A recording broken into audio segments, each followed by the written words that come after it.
Hi everybody, this is Angie from Tourangie.com, and today I'm in Bluefield, West Virginia. Like always, I'm making videos all throughout the area. I tend to come up every month when I'm visiting my mom and get in the car and drive around and make videos for people. And this is a video, it's dedicated to Fulton Street, basically. That's the main street that I'm going to be paying attention to today. But of course, to get there, right now I'm on 460, and I'll be taking a right on Washington Street when I get up here a little ways. And then at the bottom, well, not at the bottom, but there's a red light in the middle of Washington Street, I guess is what you would say.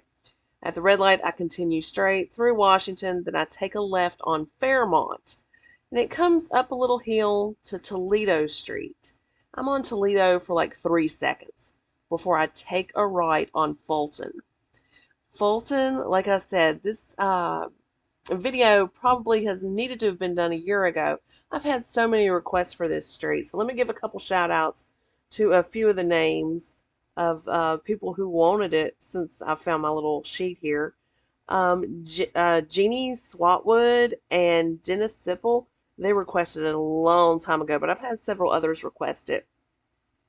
So, Fulton Street, if you're not from Bluefield, or not from this area and really know, like, you would not realize it's there. I've lived here all of my life, and I've been at the bottom of Fulton Street, but I did not realize it went all the way to the top until more recently, I guess over this past year. And you're going to see that it's not in the best of conditions at the top, and probably due to all the rain and stuff. It's gravel, there's ruts in it and different things. It's not what I would consider a scary road, but it's kind of shocking the location of where it's at, that it's gravel, because I didn't realize any of South Bluefield roads were just just gravel roads and not paved. But this is going to be Fulton Street, so I'll point it out as we get closer to it. But I'm going to continue on doing my talk about the decades. So I've been talking about Bluefield. I'd found a newspaper article from like 1993 where the Bluefield Daily Telegraph talks about decades. And I've gotten through several decades. Well, I'm up to 1940s, so we're going to talk about it now. I'm just going to read the article for you and maybe give out some extra information at the end. But I will point out once we get to the top there to get on Fulton Street, because that's when you really need to pay attention to the video. So let's start. I'm going to start reading now. Uh, War clouds hung over the Four Seasons country as the Daily Telegraph interpreted world, regional, and local affairs in the 1940s. While the separate theaters of World War II were in far-off lands like the Philippines and Poland, the action in Europe and Asia hit close to home for a great many area residents. Southern West Virginia and southwestern Virginia was sparsely settled when commercial exploitation of the region's vast coal deposits started in the 1880s. Labor was one of the most important elements in the industry at the time, and in order to supply the coal industry's seemingly unquenchable thirst for workers, thousands of immigrants were recruited from Ellis Island to work in the Pocahontas coal fields. Simultaneously, thousands of African Americans came from the Carolinas and Virginia to take advantage of the equal wages for work underground. In a very real sense, these two very different groups of people would eventually change American history forever. The telegraph had already proven its value as a vehicle for positive growth and change, and the war effort was just another example of its regional strength. Publisher Hugh Ike Schott, who had previously served as a U.S. congressman from Bluefield, was elected to a short-term Senate seat in 1942. The same year saw people turn out in record numbers to witness an appearance by Greer Garson, who was pushing sales of war bonds. The region sent its sons and daughters to fight the Axis powers, and the newspaper recorded stories of their valor and exploits as well. as the names of those who made the supreme sacrifice in defense of their country. Uh, I actually was lucky enough to be able to go to Omaha Beach and the American Cemetery in France on some of my travels, and I actually got to see, well, of course, the cemetery, but some family members from this area who are buried in the American Cemetery there. Okay, I'm going to interrupt this article that I'm reading for just a second because right now we're getting on Fulton Street. I am so sorry.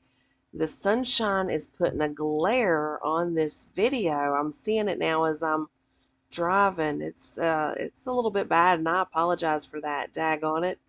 But this is Fulton Street. You can tell it's a little bumpy there, and you'll see some gravel coming up. It gets a little bumpy, but we're going to continue on talking about the article. Big name performers like Al Jolson, Duke Ellington, and Frank Sinatra visited Bluefield as they toured the nation, drumming up support for the war effort. Coal was in great demand for steel production and transportation, and thus the area was alive with opportunity. Profits were high for operators, and John L. Lewis, president of the powerful United Mine Workers of America, pushed for safety as well as increased pay and benefits. But something peculiar happened in Bluefield during the late 1940s after the war. Sure, Congressional Medal of Honor winner Junior Spurrier was given a hero's welcome in 1945, but other soldiers were reluctant to accept the status quo after experiencing life outside of Bluefield. Second-class citizenship was no longer acceptable to the sons and daughters of the Eastern European immigrants or for the hundreds of African Americans who fought in the war. Segregated theaters and lunchrooms were silently boycotted by returning Black War veterans, and America's civil rights movement was thrown into high gear. Buoyed by profits and high employment during the war, families grew.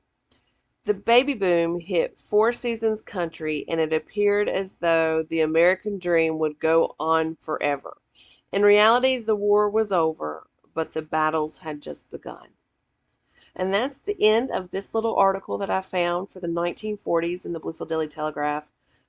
Like I said, this article came out in 1993 when they did a recap of the decades. So I greatly appreciate that, having something to talk about while I'm driving these roads to give you all some information and stuff. You all are from the area. You all know this stuff. Maybe some people who haven't lived here that long learn a little bit from my stuff. Maybe people, hey, who've lived here all their lives learn too. Especially like this little road here. You probably didn't realize the top of Fulton, well, looked like that over here in South Bluefield. As you can tell now, this is the part of Fulton I was familiar with. You know, the paved road right through here with the houses. I didn't even realize it went to the top until about a year ago. Well, I'm going to be taking a right here on Albemarle, and then I'm going to probably be going back up Washington. But I will be shutting off the video here now because I've got to have something to talk about for the next video. So this is Angie from Tourangie.com. Come to my website, read my blogs, make appointments so I can help you plan your next travel vacation, and give me a yell if you'd like to see special places in throughout the city or the area. Like I said, I do West Virginia, Virginia, even drive up to Lewisburg and such for this next month. So I'll take requests, but I have like 3 pages of requests now. So you all take care. Talk to you later.